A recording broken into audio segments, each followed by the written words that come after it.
ओम नमो भगवते वासुदेवाय। ओम नमो भगवते वासुदेवाय। ओम नमो भगवते वासुदेवाय।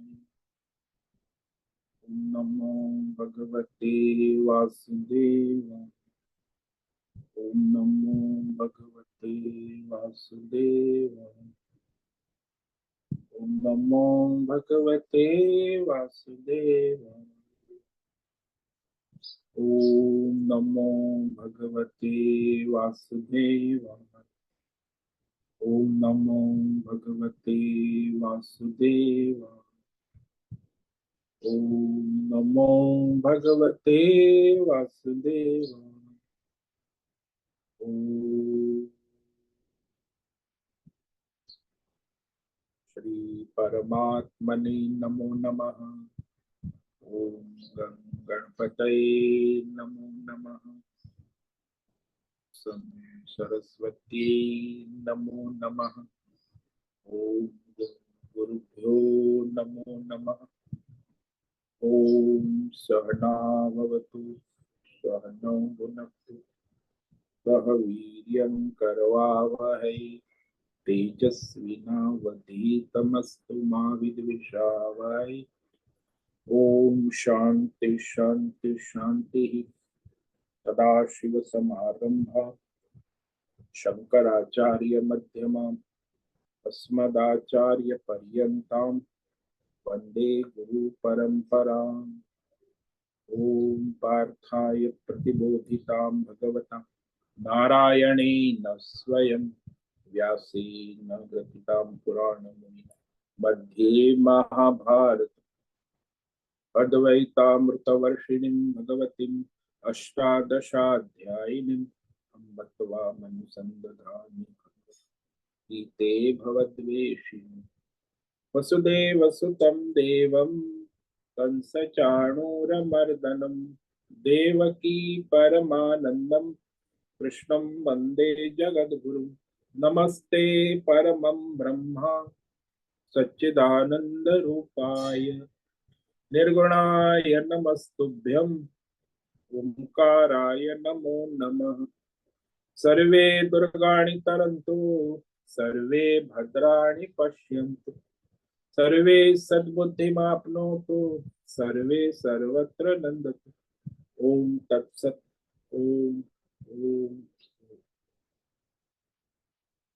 आप सभी ऑनलाइन नेटवर्क पर उपस्थित भगवत गीता श्रवण साधकों को आज प्रातः का अभिवादन अभिनंदन अभिवंदन।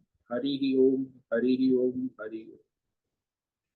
हम सबको आज का यह दिव्य दिन तन मन धन जन देश काल विषय वस्तु परिस्थिति अवस्थाएं व्यष्टि समष्टि अध्यात्म भौतिक दैवी क्षेत्र सभी को अपने अपने पूर्व जन्मों में किए हुए संचित पाप पुण्य धर्म धर्म मिश्र सकाम निष्काम कर्मों के पके हुए फल स्वरूप वर्तमान में आज सभी को अपने अपने प्रारब्ध अनुसार परमेश्वरी अचिंत्य योग माया के माध्यम से प्रसाद स्वरूप में प्राप्त हुआ है।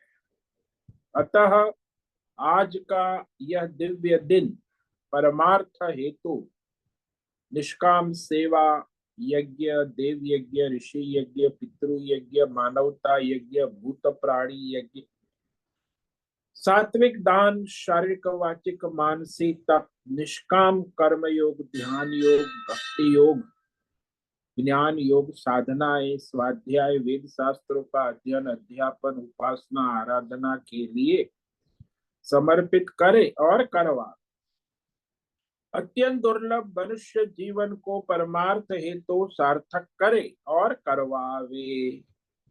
आज विक्रम संवत 2081 श्रावण मास शुक्ल पक्ष की सप्तमी तिथि है सुबह 7:54 तक। उसके बाद अष्टमी लग जाती है।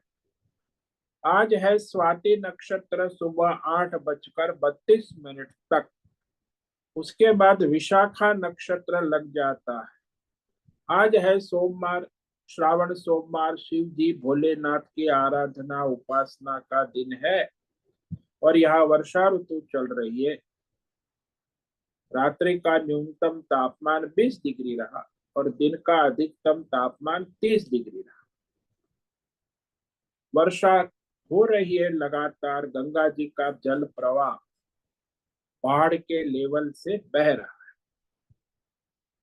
वायु की गति 5 किलोमीटर प्रति घंटा चल रही है। इसी सन 2024, 12 अगस्त, 12 अगस्त 2024 सुबह के 7 बजने वाले हैं।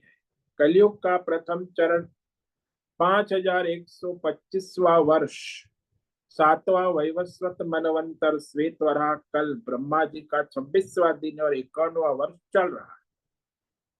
तो ऐसे अनंत कोटि ब्रह्मांडीय परमेश्वरीय अचिंत्य योग माया में हमारा यह एक ब्रह्मांड, इस ब्रह्मांड में ये पृथ्वी लोक में समुद्र के ऊपर जम्बू द्वीप में विश्व का एकमात्र वैदिक राष्ट्र भारत में उत्तर हिमालय प्रांत में उत्तराखंड राज्य में टिहरी जिले में हिमालयन शिवालिक पर्वतमाला के अंतर्गत मणिकुट पर्वत के ऊपर नीलकंठ महादेव के सामने ऋषिकेश नगरी में मुनि की रेती प्रांत में शीशम जाड़ी में अवधूत बाड़ा आश्रम के सी ब्लॉक के पहले माले से 5 नंबर कमरे से गंगा किनारे से हम स्वामी उत्तमानंद सरस्वती भगवत गीता के आचार्य शिष्य स्वामी चिन्मयानंद सरस्वती महाराज चिन्मय मिश्र कैलाद्वैत वेद व्यास भगवत पाद शंकराचार्य की श्रृंगेरी संन्यास परंपरा से शिक्षित दीक्षित सनातन वैदिक भारतीय हिंदू धर्मानुसार संपूर्ण भगवत गीता ज्ञान यज्ञ ऑनलाइन चैतन्यमय जीवन लाइव प्रसारण के अंतर्गत व्याख्यान माला में अध्याय 7 ज्ञान विज्ञान ईश्वरीय ज्ञान विज्ञान योग के श्लोक नंबर 5 पर संस्कृत एवं हिंदी में व्याख्यान करेंगे। दिव्य पवित्र सरल व्यवहारिक सटीक पूर्ण वर्ण अक्षर पद वाक्य पंक्ति श्लोक अध्यायों की संगति संधि अन्वय शब्दार्थ वाक्यार्थ भावार्थ रहस्यार्थ के यथार्थ तात्पर्य सहित वैदिक शास्त्र वेद व्यास साहित्य शंकर भाष्य एवं परंपरागत सन्यासी आचार्यों की टीका टिप्पणी सहित आज का यह व्याख्यान करेंगे। कृपया आप सभी श्रद्धा भक्ति ध्यान योग से परिपूर्ण होकर यह दिव्य श्रवण साधना करें। इसमें से कुछ ग्रहण करे, कुछ धारण करे, कुछ चरितार्थ करे और उसमें निरंतरता लाए। अपनी अपनी आध्यात्मिक भौतिक दैवी अशांति द्वंद्व मोह विक्षेप से रहित होकर के अधार्मिक अशास्त्रीय भ्रम भ्रांतियों से रहित होकर के अपने अपने शरीर इंद्रिय प्राण मन वचन कर्म और बुद्धि से एक रूप एकाग्र होकर के शुद्ध सात्विक सूक्ष्म भगवत विवेक बुद्धि करे। वेद शास्त्र एवं आचार्य परंपरा अनुसार विवेक बुद्धि करे। पुनः पुनः इस व्याख्यान का श्रवण करे, मनन करे, चिंतन चर्चा विचारणा करे, प्रचार प्रसार करे, लिंक भेजे, ग्रुप में शेयर, अपना और सबका परम कल्याण करे और करवावे। ओम तत्सत। ओम ओम ओम।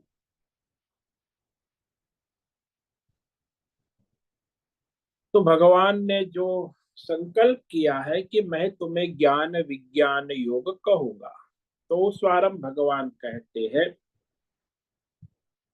कि दो प्रकृतियां है, एक परा और एक अपरा। अपरा है वो जड़ है, अष्टधा प्रकृति है, और परा है वो चेतन है, आत्म रूपा प्राण रूपा परा प्रकृति। तो उसी का निरूपण भगवान कर रहे हैं। श्लोक नंबर 4 में कहा, भूमिरापो नलो वायु सुखम मनो बुद्धिरेव च अहंकारमिति यम में भिन्ना प्रकृतिरष्टधा। तो यहाँ भगवान भिन्ना अष्टधा प्रकृति कह रहे हैं। ये तो जो त्रिगुणात्मक माया है उसी का वर्गीकरण है। जो माया सत्वगुणी रजोगुणी तमोगुणी है वही यहाँ 8 विभाग में विभाजित कर दी गई है भगवान के द्वारा। और ये प्रकृति माया है उसे सांख्य योग में आचार्य कपिल ऋषि ने 24 तत्वों में विभाजित कर दिया, वर्गीकरण, ताकि समझ में आए। सूक्ष्म है ना। तो वैसे त्रिगुणात्मक प्रकृति माया ही अष्टधा प्रकृति के रूप में और 24 तत्वों के रूप में ये जड़ प्रकृति है, अपरा प्रकृति। 24 तत्वों में पंच महाभूत, 5 ज्ञानेन्द्रिय, 5 कर्मेंद्रिय, उसके 5 विषय शब्द स्पर्श रूप रस गंध और मन बुद्धि चित्त अहंकार, ये सारा जो है उसी का वर्गीकरण है।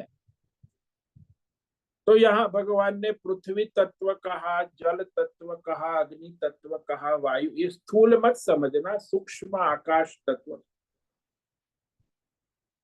और फिर मन बुद्धि और अहंकार। देखो सभी विषय संसार में 84 लाख जीव है, उसमें ये पंच महाभूत तो एक समान है, लेकिन सबके मन बुद्धि और अहंकार त्रिगुणात्मक भिन्न भिन्न प्रकार के हैं। व्यष्टि समष्टि शरीर, व्यष्टि मन समष्टि मन बुद्धि, सबके अलग अलग अपने पूर्व संचित किए हुए कर्मों के अनुसार वर्तमान में सभी के मन बुद्धि अहंकार अलग अलग रूप से प्रवृत्त हो, तो एक समान नहीं। हालांकि सभी जीव दिखने में तो समान है पंच महा, लेकिन सबके भीतर जो संस्कार है वो भिन्न भिन्न है। अब ये जो हमने विचार किया कि ये दो प्रकृति है, इसमें ये जो परा प्रकृति है, क्योंकि एक तो ये भगवान ने कह दिया जड़ भौतिक, जो सभी जीवों को एकत्र कर लिया है उसमें। तो यहाँ ये जो श्लोक में भगवान जीव शब्द का अर्थ है चेतन आत्मा, क्योंकि जीव का अर्थ चेतन आत्मा सीधा नहीं है। जीव की उपाधि जो है वो ये 24 तत्व है ना, फिर वो अविद्या कामना कर्म से जीव बना है उपाधि से।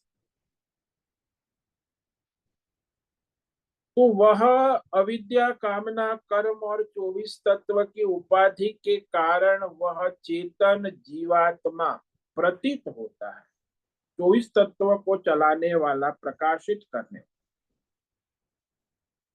और ये जो जीव है उसका भी कारण है समष्टि, ब्रह्मा विष्णु महेश और काल। तो उसका कारण यह कहा गया कि जो अविद्या अज्ञान व्यष्टि से युक्त, तो अव्यक्त जो है वह ईश्वर, और उससे भी ईश्वर और जीव का लय हो जाए तो भी एक परमात्मा ही रहता है। तो परमात्मा ही संकल्प करता है कि मैं एक हूं, बहुत हो जाओ। तो सबसे पहले वो ब्रह्मा विष्णु महेश के रूप में प्रकट हो गया, जो चेतन रूप है, चैतन्य रूप है। और उसके बाद त्रिगुणी माया और काल के द्वारा वह इस 24 तत्व संसार रूप में प्रकट हो गया। तो ये जो सारा संसार है उसकी उत्पत्ति स्थिति लय पालन करने वाली जो त्रिगुणी शक्ति है वो ब्रह्मा विष्णु महेश, इसको ईश्वर कहते, चेतन कहते। तो उसी को यहाँ अब आगे भगवान कहेंगे कि वह चेतन प्रकृति जीव भूता यानी आत्म स्वरूप ईश्वरी, उसको भगवान अब कहने जा रहे हैं कि ये जो है चेतन रूपा, जिसे हम ब्रह्मा विष्णु महेश ईश्वरीय सत्ता और शक्ति कहते हैं, ईश्वरीय शक्ति है जिसके द्वारा ये सारा जीवा का संसार संचालित होता है। तो ये अब भगवान कहने जा रहे हैं अपरा प्रकृति चेतन ईश्वरीय जीव भूता, जिसके द्वारा भगवान ये सारे संसार को, सभी जीवों को धारण करते हैं, पालन करते हैं, संहार करते हैं, पुनः सर्जन करते हैं। तो वो चेतन प्रकृति है, उसी के विषय में कह रहे हैं 5वें श्लोक। अपरेयमितस्त्वन्या प्रकृतिं विद्धि मे परा जीवभूतां महाबाहो ययेदं धार्यते जगत अपरेयमितस्त्वन्यां प्रकृतिं विद्धि मे परां जीवभूतां महाबाहो ययेदं धार्यते जगत। तो इस अपरा से भिन्न कहा, अन्याम, जो दैवी ईश्वरीय प्रकृति है, चेतन प्रकृति है, उसे भगवान ने यहाँ पराम कहा।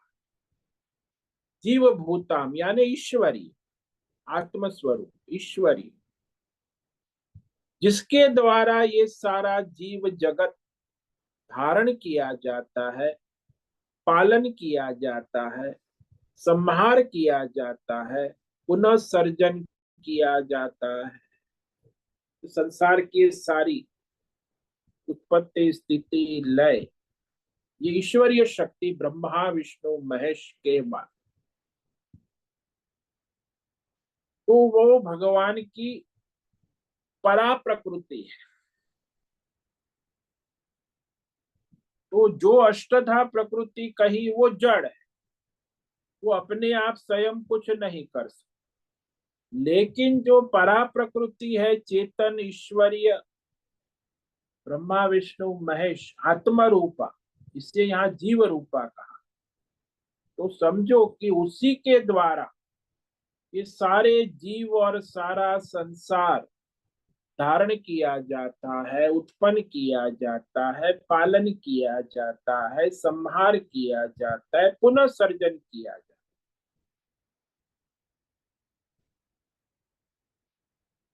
अब ये दोनों प्रकृतियों का आधार परमात्मा है। तो जैसे आप दृष्टांत ले लो कि परमात्मा दोनों प्रकृतियों को कैसे चला,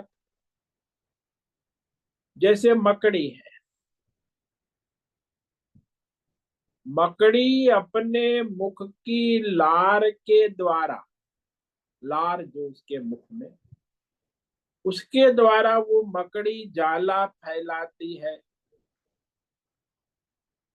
फिर वो जाला फैलाकर उसमें विहार करती है जाले में, और फिर अपने मुख से ही उस जाले को निगल जाती है, फिर दूसरे पेड़ पे चली जाती है, तो वहां फिर दूसरे पेड़ पर अपने मुख के लार से जाला फैलाती है, उसमें विहार करती है, और फिर उस जाले को निगल जाती। मकड़ी तो वही रहती।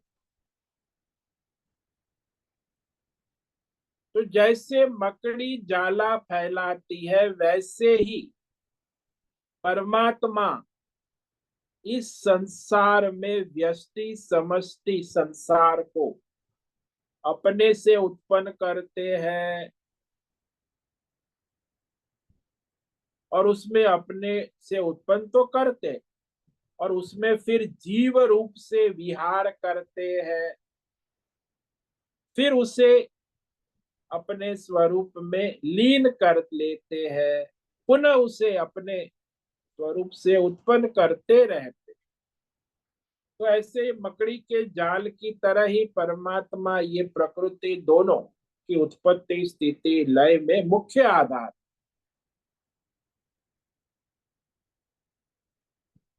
तो वास्तव में परमात्मा ही सबके मूल अधिष्ठान, सबके मूल आश्रय, प्रकृति दोनों, जड़ चेतन, जीव और ईश्वर, उसका मूल आधार परमात्मा स्वयं। लेकिन परमात्मा और के ये स्वयं अपने आश्रय पर रहते, परमात्मा का आश्रय ये दोनों नहीं है, जड़ चेतन प्रकृति। जड़ चेतन प्रकृति जो है, जीव और ईश्वर प्रकृति है, वो परमात्मा के आश्रय रहती है, लेकिन परमात्मा स्वयं अपने ही आश्रय में रहते, स्वतंत्र है। ये प्रकृति स्वतंत्र नहीं, वो परमात्मा के आश्रय से रहते, और परमात्मा है वो स्वयं स्वतंत्र है, अपने ही आश्रय रहते। जैसे मकड़ी है, स्वयं स्वतंत्र है, जाला उसके आश्रय रहता है। तो ये जड़ चेतन जीव ईश्वर प्रकृति कार्य कारणत्मक संसार के मूल कारण अपनी शक्ति काल के प्रभाव से सत्वगुण रजोगुण तमोगुण त्रिगुणी माया शक्ति में मिलावट कर देते हैं परमात्मा। तब ये दो प्रकृति उत्पन्न हो जाए, जड़ और चेतन, जीव और ईश्वर। और स्वयं परमात्मा कैवल्य रूप असंग ही रहते हैं, तो वह ये सारी व्यष्टि समष्टि जीव ईश्वर जड़ चेतन उपाधि से रहित रहते, उसके संबंध से रहित रहते हैं। परमात्मा अपनी दिव्य शक्ति काल के द्वारा अपनी त्रिगुणी माया में मिलावट करते हैं। काल ना हो तो त्रिगुणी माया में खेल नहीं चल। तो काल शक्ति के द्वारा ही परमात्मा अपनी इस त्रिगुणी माया में मिलावट करते, और उससे सबसे पहले प्रधान सूत्र ब्रह्मा विष्णु महेश की संरचना करते हैं। स्वयं ब्रह्मा विष्णु महेश बनते हैं। वे ही तीन गुणों की पहली अभिव्यक्ति है। तीन गुण जो है, जो अव्यक्त रूप में परमात्मा में माया रूप में, वही ब्रह्मा विष्णु महेश के रूप में तीन गुणों की सबसे पहली अभिव्यक्ति। इसीलिए ब्रह्मा जो है वो रजोगुणी प्रकृति तत्व है, सर्जन। विष्णु है वो सत्व गुणी है, पालन। और शिव जी है वो संहार है, तमोगुणी प्रकृति है। ये तीनों शक्ति अभिव्यक्ति सबसे पहली परमात्मा की काल से होती है। तो सब प्रकार की सृष्टि जो है, स्थिति है, लय का मूल कारण ये ब्रह्मा विष्णु महेश है। इस प्रकार ये सृष्टि जो है, इदम जगत धार्यते, संपूर्ण संसार को धारण किया जाता है। तो ये मेरी ईश्वरीय जीव भूता यानी ईश्वरीय आत्मा रूपा ब्रह्मा विष्णु महेश स्वरूप परा चेतन प्रकृति जानो। तो एक चेतन है, और जीव जो है व्यष्टि में भी जो अंतर्यामी आत्मा है वो चेतन,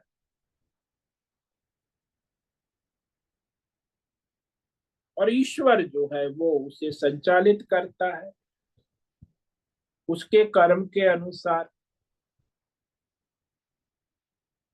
इसलिए इस संसार में दो प्रकृति भगवान की है। तो ये जो अपरा जड़ प्रकृति है वो जड़ है, यदि कोई मनुष्य इस प्रकृति में आसक्त है तो उसकी दुर्गति निश्चित है, वो जड़ है ना, अनर्थकारी। अष्टधा प्रकृति पंच महाभूतात्म मन बुद्धि चित्त अहंकार। तो वो जड़ है, अनर्थकारी है, दुर्गति का कारण बनती। इससे अन्य जो परा प्रकृति है, चेतन है, जिसको हम ब्रह्मा विष्णु महेश ईश्वर आत्मा रूपा, जिसके द्वारा ये सारा जीव और जगत को धारण किया जाता है, इसीलिए वो भगवान की दिव्य प्रकृति है, शक्ति। तो चेतन स्वरूप है, चैतन्यमयी ईश्वरीय कहते। इसलिए संसार में सभी जीव जो है, संस्था संप्रदाय वाले, ये सब जीव और ईश्वर की ही बात करते हैं,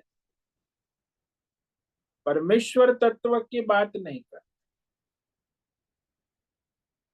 तो जीव और ईश्वर का भेद करते हैं, लेकिन परमार्थ तो जीव और ईश्वर एक है। व्यवहार तो जीव और ईश्वर में भेद है। ईश्वर सर्वज्ञ है, सर्वसमर्थ है, शक्तिशाली है, जो सारे संसार को धारण करके सभी जीवों का सर्जन, उनके कर्मों के अनुसार पालन, उनके प्रारब्ध के अनुसार संहार, और फिर सभी जीवों का इसी प्रकार पुनः सर्जन करते रहते हैं। ये जो पंच महाभूत है, ये तो सभी मनुष्य अनुभव करते हैं ना, रोज। आकाश वायु अग्नि जल पृथ्वी, और ये मन बुद्धि अहंकार और ये अंतकरण का भी सभी जीव अनुभव करते हैं, रोज करते हैं। यह कहा ना, यम, ये अपरा है, जड़ है, निकृष्ट शक्ति। प्रकृति है, ईश्वरीय है, लेकिन जड़ है, इसलिए इसको निकृष्ट कहा, जड़ कहा। स्वयं कुछ नहीं कर सकते, ईश्वर की सत्ता में ही उसका कार्य होता। तो ये जो पंच महाभूतात्मक जो जड़ प्रकृति है, वो जीव के लिए भोग का साधन बन जाती है। पंच महाभूत अंतकरण, ये सब जड़ है, इसलिए भोग का साधन। जैसे आपका घर जड़ है और आप जीव हो, रहते हो, तो आप चेतन हो। तो घर जड़ है, वो भोग का साधन, आप घर का भोग करते हो, अपने मकान घर का। ऐसे ये आपका घर है, पंच महाभूत मन बुद्धि चित्त अहंकार, इसके द्वारा जीव संसार का भोग करता है। वो चेतन नहीं है।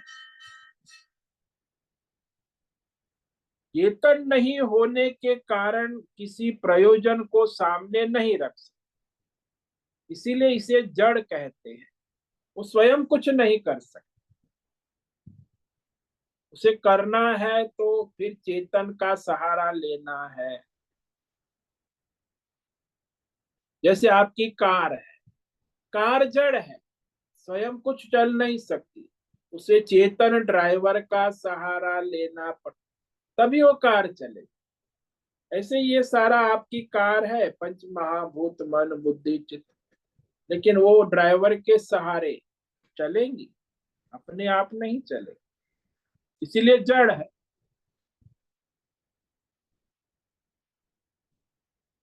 इन्हीं में सब प्रकार की द्वंद्वात्मक भेद भ्रम अशुद्धियां है।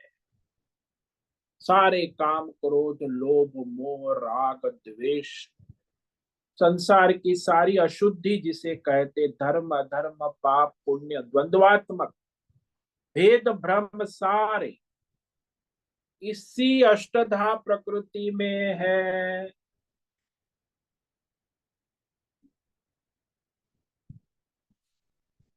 और ये जो अष्टधा प्रकृति है, वह अशुद्ध है।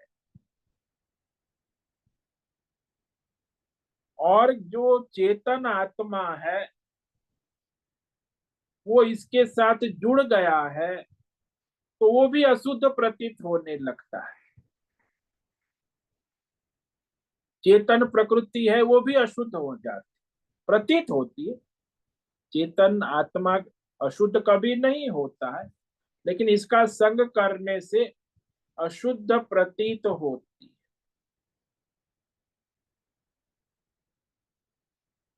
जैसे कोई जल है वो स्वयं शुद्ध है, लेकिन वो कीचड़ का संग करने से अशुद्ध प्रतीत होता है। कीचड़ का संग होता है तो जल अशुद्ध प्रतीत होने लगता है। ऐसे ही वह ईश्वरीय तत्व को ढांकता है।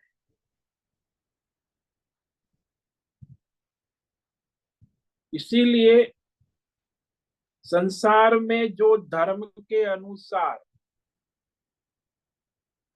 कार्य करते हैं वो ईश्वरीय प्रकृति से जुड़ सकते हैं। इसी अष्टधा प्रकृति ने ही परमात्मा तत्व दर्शन को ढांक दिया है, परमेश्वर को ढक दिया, ईश्वर को भी ढक दिया। और वो जैसे बादल है सूर्य को ढक देता है, प्रकाशित है फिर भी बादल सूर्य को, ऐसे ही ये प्रकृति है अष्टधा प्रकृति जड़ है वो भी चेतन को ढक देती ईश्वर।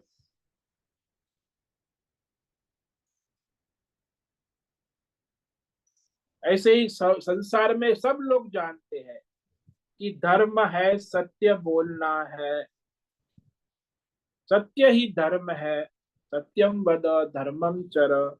सुनते हैं लेकिन बोलते नहीं।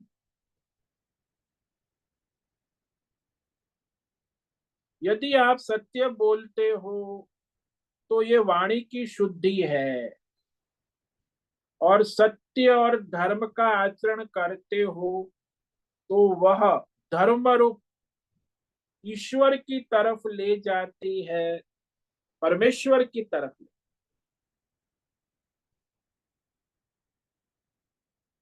लेकिन यदि आप अधर्म बोलते हो, झूठ बोलते हो, अधर्म करते हो तो वो कर्म और वाणी अशुद्धि है, वो आपको परमात्मा ईश्वर से दूर ले जाती है।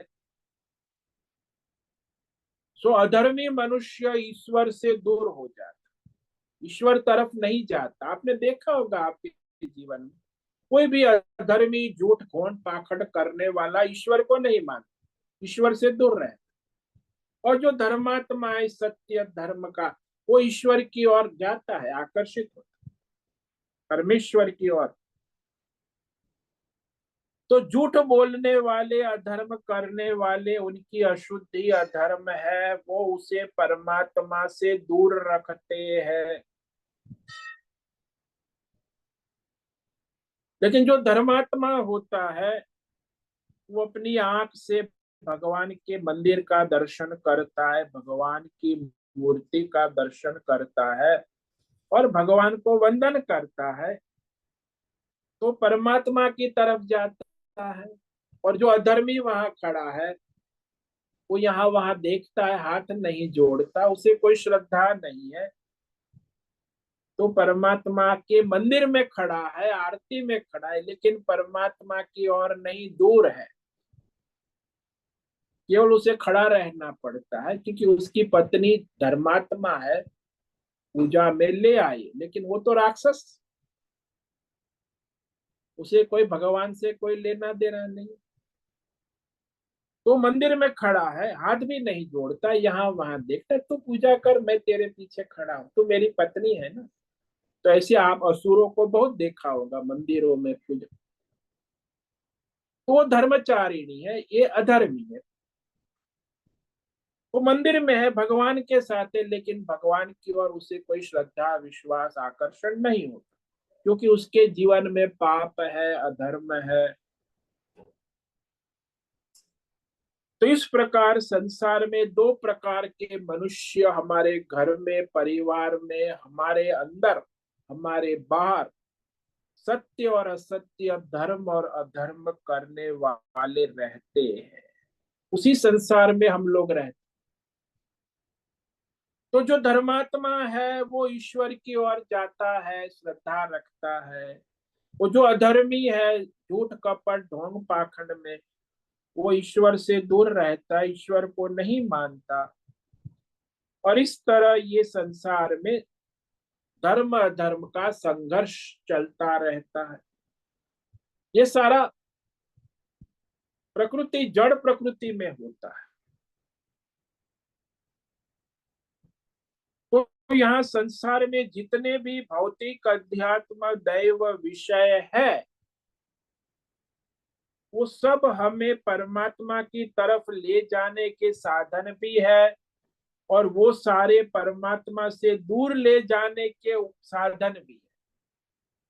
क्योंकि इस साधनों का आप सत्य धर्म अनुसार सदुपयोग करोगे तो परमात्मा की ओर ले जाए, और उसका भोग दुरुपयोग करोगे, अधर्म करोगे, तो वो तुम्हें परमात्मा से दूर ले जाएगी। जैसे आप फल ले आए, तो फल भगवान को भोग चढ़ाया, और फल आप भगवत भाव प्रसाद बुद्धि से लेते हैं, तो वो आपको परमार्थ ईश्वर की ओर ले जाएगा। लेकिन आप फल ले आए, फल तो बढ़िया है, फिर उसे काट कूट के उसमें फिर मिलावट करके उसमें मसाले डाल के, चटनी डाल के, प्याज ये डाल के चाट चाट बना दिया, चटपटा चाट। अब वो फल को आपने चटपटा चाट अपने भोग के लिए बना दिया, तो अधर्म हो। फल भगवान को चढ़ाकर प्रसाद बुद्धि से खाते तो वो धर्म हो जाए। लेकिन इसको तो भगवान को चढ़ाना है नहीं, फल तो है फल, ईश्वरीय है। अब उसमें मिलावट कर दी, सब मसाले चाट चटनी डालकर फ्रूट चाट, वेरी टेस्टी, एंजॉय, तो मजा। यह अधर्म है, पाप।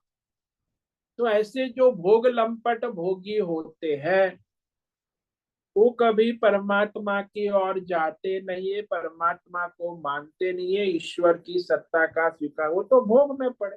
जड़ प्रकृति, उसकी बुद्धि भी जड़ है। तो ये दोनों जड़ प्रकृति का ही, जो परमात्मा की ओर ले जाने वाला धर्म और परमात्मा से दूर करने वाला अधर्म, ये दोनों है। इसको अपरा जड़ प्रकृति कहा। और यही दोनों धर्म और अधर्म जीवात्मा के लिए संसार बंधन का कारण कहा गया। आप कहो धर्म कैसे तो धर्म जो है वो आपको सुख और भोग के बंधन में, स्वर्ग में ले जाएगा, और अधर्म है वो आपको संसार में, नरक में, दुख में ले जाएगा। तो सुख दुख, धर्म अधर्म। लेकिन यदि आप धर्म ईश्वर को समर्पित होकर करोगे, तब वो ईश्वर की ओर ले जाए। अपने अहंकार से धर्म करोगे, भोग करोगे, तो धर्म आपको सुख देगा, स्वर्ग में ले जाए। अपने अहंकार से अधर्म करोगे तो वो आपको दुख देगा, नरक में ले। लेकिन अहंकार छोड़कर ईश्वर समर्पित भाव से धर्म करोगे तो आपको ईश्वर की ओर ले जाएगा। तो धर्म अधर्म जो अहंकार से होता है वो बंधन करता है, और अहंकार से रहित होता है वो ईश्वर की ओर ले जाता है। तो इसीलिए ये जो जड़ प्रकृति है अष्टधा, ये बंधन रूप कही गई है। सब इसको अपरा प्रकृति कहने में कारण यही है कि वो जड़ है। अब भगवान ने कहा इतस्त्वन्या, अब ये जड़ प्रकृति है, इससे अन्य दैवी, दिव्य, ईश्वरीय, आत्मभूता, जीव भूता, तो जीवात्मा भी अंतर्यामी रूप से दैवी है और ईश्वर समष्टि रूप से ब्रह्मा विष्णु महेश। इसीलिए वो इस अष्टधा प्रकृति से अन्य चेतन, जो कभी भी अशुद्ध नहीं हो सकती, वो हमेशा दिव्य रहे, ईश्वरीय पराम प्रकृति। परा कहा, परा यानी दिव्य, सर्वश्रेष्ठ, सदा जैसी है वैसी रहती है, सर्वत्र सब में सदा शुद्ध रहती। इस परा प्रकृति में कोई अशुद्धि नहीं आती, क्योंकि ईश्वरीय है, दिव्य है। सारी अशुद्धियां जड़ प्रकृति में आती, अष्टधा प्रकृति जो जड़ है, अपरा है, उसमें तो अशुद्धि आती है।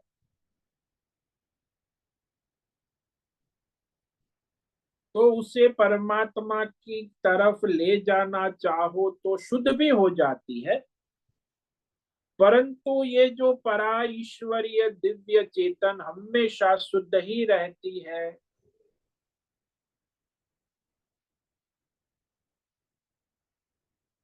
जड़ प्रकृति जो है वह चेतन ईश्वरीय दिव्य के लिए नहीं है, क्योंकि यह जड़ है। जैसे आप कहो, एग्जाम्पल ले लो, दृष्टांत, कि आपने रास्ते में चलते हुए एक सुंदर मकान देखा, तो आप पूछते हो ये मकान किसका इतना बड़ा सुंदर है, बगीचा है। तो आप पूछेंगे इसमें कौन रहता है।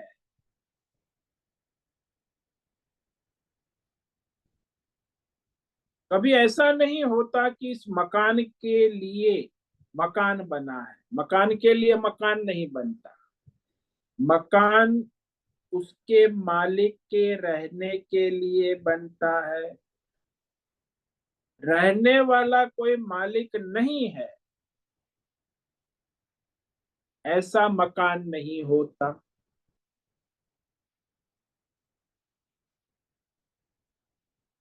हाँ, रहने वाला कोई नहीं है ऐसा मकान हो तो उसे मकबरा, कबर कहते हैं, कि जहाँ कोई रहने वाला नहीं। महल बनते हैं ना, मुसलमान लोग बनाते हैं, जैसे वो शाहजहां ने ताजमहल बनाया, वहां कोई मुमताज की मुर्दा अंदर डाल दिया है, लेकिन मकान होते हुए भी वो ताजमहल में रहता कोई नहीं है, देखने के। अब ये जो शाहजहां और मुमताज की प्रेम कहानी है, सबसे मूर्खता की पराकाष्ठा है। उसके प्रेम में कष्ट दुख ही था। 13वें बच्चे को जन्म देते समय मुमताज की मृत्यु हो गई, और वो भोग लंबट राजा शाह, वो कहता है वो शाहजहां से प्रेम, और उस शाहजहां की दूसरी 50 रानियां थी, और वो प्रेम मुमताज को करता था। कितना ढोंग पाखंड राक्षस। ये प्रेम की निशानी है। अरे मूर्ख, ताजमहल भोग विचार लंपट, वो प्रेम की निशानी बना दी इन्होंने। इसी को राजनीति कहते, ये इस्लामिक राजनीति ऐसे ही चल, इसमें कोई प्रेम नाम की चीज है, भोग व्यभिचार है। तो ताजमहल में कोई रहता नहीं है, मुमताज का पुतला रहता है, वो भी उसका मुर्दा रहता। देखने के लिए है, लोग देखने जाते, प्रेम का सुंदर नमूना, सारी दुनिया को मूर्ख बनाने का धंधा। किंतु वे बनवाने वाला जो है, उसे कभी कुछ वास्तविकता नहीं। इसीलिए ये जड़ प्रकृति। अब जो पराचेतन प्रकृति है, किसी भौतिक अध्यात्म दैव, जैसे हमारे मंदिर है, वो दिव्य है, चेतना है, उसमें ईश्वर का प्रतिष्ठा है। वो जड़ नहीं है, मुर्दों को गाड़ के नहीं बना हुआ, चेतन ईश्वरीय मूर्ति, सत्ता, शक्ति रखी हुई। तो ये जो एक होती है जड़ चेतन, और परा प्रकृति जो है चेतन होती है। और ये भौतिक अध्यात्म दैव सारे विषय जो है वह किसके अधीन होते हैं? बोले वो जड़ प्रकृति के अधीन नहीं होते, वो ईश्वरीय चेतन प्रकृति के अधीन होते। और वो ईश्वरीय चेतन प्रकृति किसी जड़ प्रकृति के अधीन नहीं होती। ये भौतिक अध्यात्म दैव देवी देवता सब वो ईश्वरीय चेतन प्रकृति के अधीन है, चेतन प्रकृति इसके अधीन नहीं है।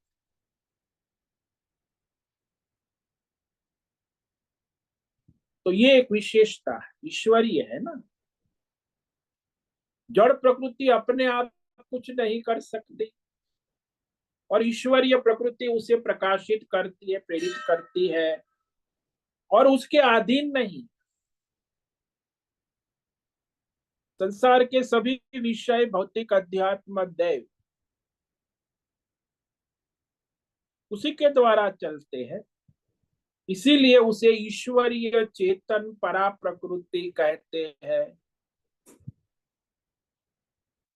जैसे बिजली का करंट है, आप देख लो कि बिजली का करंट है वो आपके कमरे में सभी इलेक्ट्रिकल इलेक्ट्रॉनिक उपकरणों का संचालन करता है, लेकिन वो किसी उपकरण पर निर्भर नहीं है, वो स्वतंत्र है, दिव्य है, चेतन है।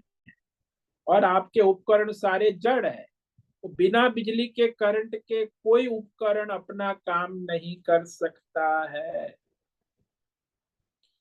इसीलिए उपकरण बिजली के चाहे कितने भी महंगे हो, वो जड़ है, बिना बिजली के उसका कोई प्रयोजन नहीं रहता।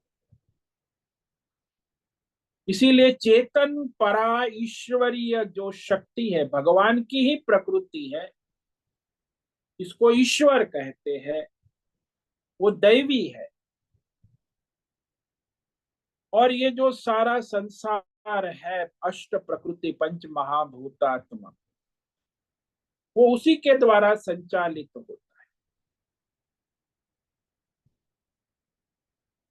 तो परा प्रकृति वो भी परमात्मा का ही स्वरूप है, और ये जड़ है वो भी लेकिन वो दोनों की मिलकर ही परमेश्वर इसका संचालन करते, अलग अलग नहीं हो।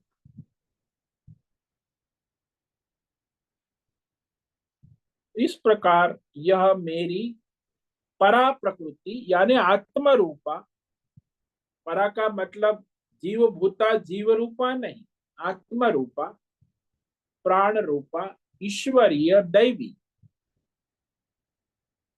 वह परमात्मा की परा प्रकृति कही गई है।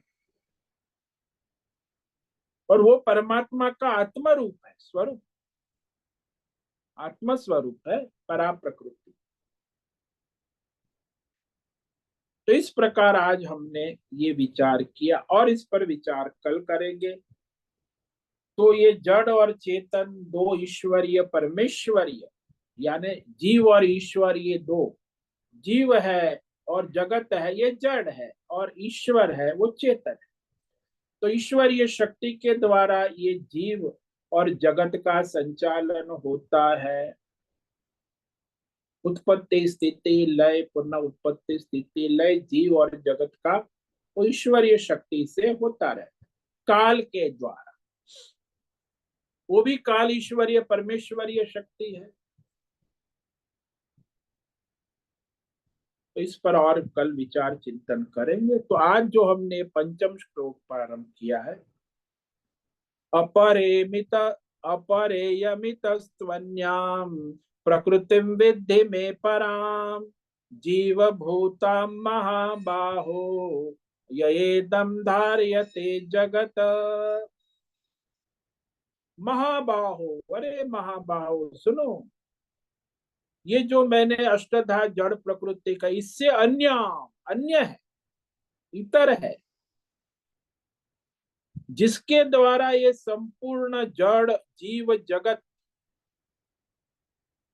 धार्यते धारण होता है, सर्जन होता है, पालन होता है, संहार होता है, पुनः सर्जन होता है, ये जगत और जीवों का, वो मेरी जीव भूता यानी आत्मा रूपा ईश्वरीय दिव्य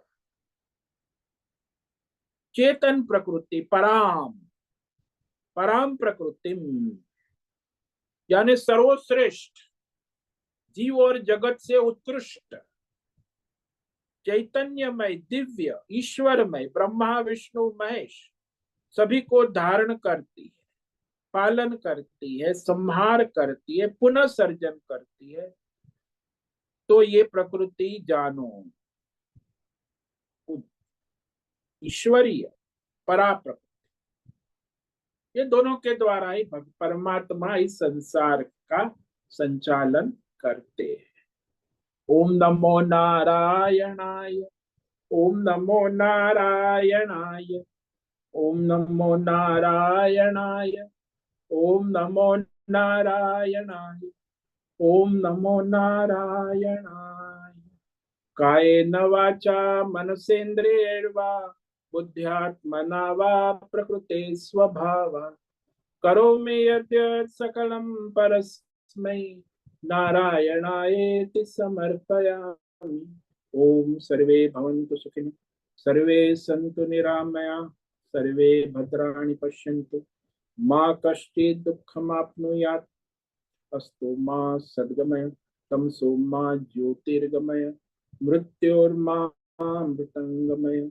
ओम पूर्णमद पूर्णमिदं पूर्णात् पूर्णमुदच्यते पूर्णस्य पूर्णमादाय पूर्णमेवावशिष्यते। ओम शांति शांति शांति। शंकरं शंकराचार्यं केशवं बादरायणं सूत्र भाष्य कृतौ वंदे भगवन्तौ पुनः पुनः।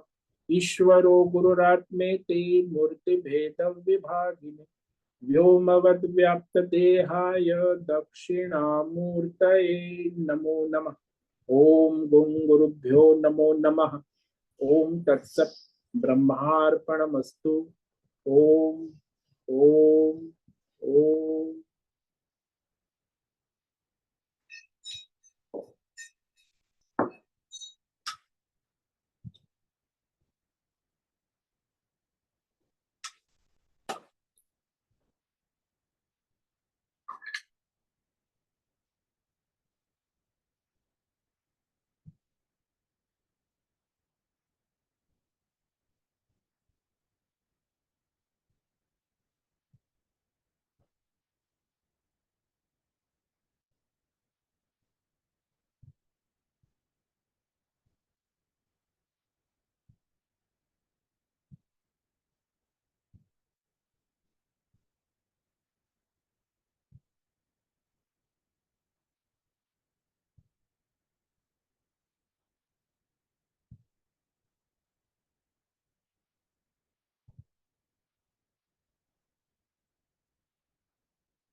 अभी प्रश्नोत्तरी का समय है। किसी भी साधक को कोई प्रश्न है आप अभी पूछ सकते हैं।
ठीक है, आज उपस्थित है प्रकाश आनंद दोषा होस्ट है, भद्रेश को होस्ट है, माधवी, अजय रत्न पारखी, अनुराधा जेठे, आरती जादव, आशा कोटक, बीडी शर्मा, जीवी कुमार, हेमा कोटक, जयंती पांडा, ज्योति धूमल, मीरा उच्चिल, नैना पुरोहित, पंकज भट्ट, प्रकाश अक्कल, पृथ्वीराज मालव, राजेश मोलकर, संजीवनी रानडे, सुनील ठाकुर, उषा मेनन, अंजलि जोशी और YouTube पर कई 25-30 लोग अपना देख रहे हैं।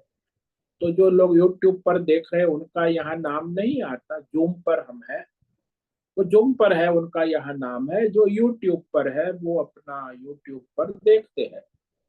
तो इस प्रकार YouTube में भी 25-30 लोग रोज सुबह लाइव देखते हैं। तो इस प्रकार ये सत्संग का आप लाभ ले रहे हैं। भगवान आपको सद्बुद्धि दे, परमार्थ की ओर ले जाए, यही परमात्मा से प्रार्थना है। बुद्धि में विवेक जागृत हो और परमार्थ की ओर आगे बढ़े। सभी साधकों को आज का ओम नमो नारायणाय, सभी साधकों को ओम नमो नारायण, ओम नमो नारायण। नमो नारायण स्वामी। ओम नमो नारायण स्वामी जी। ओम नमो नारायण स्वामी जी।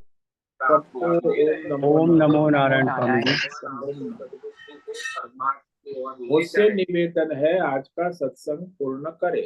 ओम नमो नारायण। आज का दिव्य सत्संग हम यही पूर्ण करते हैं। सभी साधकों को ओम नमो नारायणाय।